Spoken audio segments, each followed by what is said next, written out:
Alright, this is my third day in joining this competition by Investagrams. Ito yung nabili ko at yan pa yung na-hold ko. So as you can see, mistiso siya, pulang-pula pa. But tomorrow, pero ang okay dyan, nag-gain ako ng 0.25%, $248. So slowly but surely, doing my best, sticking with my strategy, and tingnan natin kung ano mangyayari. No expectations, just for experience. Alright, last 2 minutes. Hanggang ngayon wala pa ako nabibili kasi wala akong volume.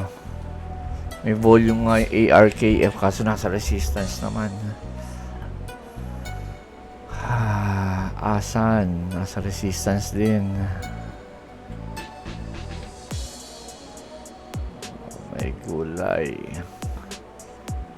Strategy natin, VSA, Volume Spread Analysis.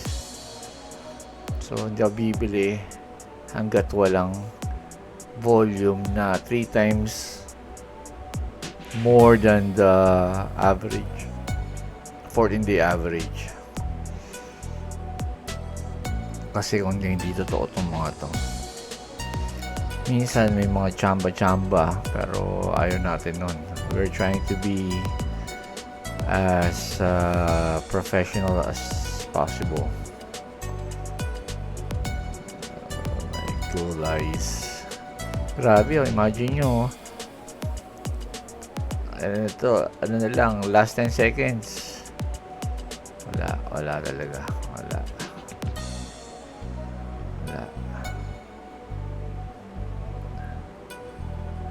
Okay, it's 4 already.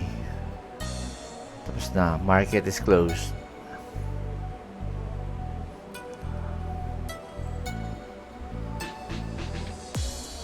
May pitik-pitik pa yan yung post market. Meron pang ganyan nagaganap Pero hindi na tayo pwede bumili niyan. Makikita lang natin yan na may trading pang nagaganap. Ayan, kita mo, ito last minute tsaka lang nagka-volume. Grabe siya. Wala yan kanina. Kaya buti nga na-record ko to. Walang dyo kayo.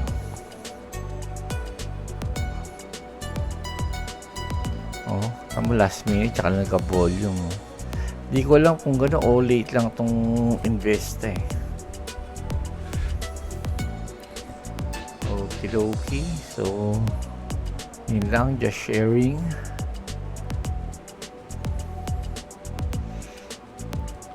Ito, nag-volume OVB, grabe.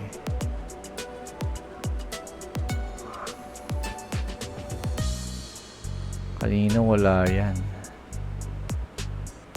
Ito rin, itong ano ba to, LUV. Tsaka lang nagka-volume. Kaya tinignan natin yung volume dyan para kagaya na nag-bounce siya dito. Nag-bounce siya dyan sa support.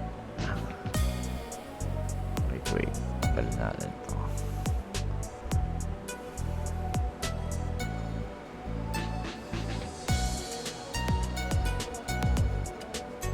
Ayun bounce siya Tsaka siya nagpakita ng volume. Okay, so that's all folks.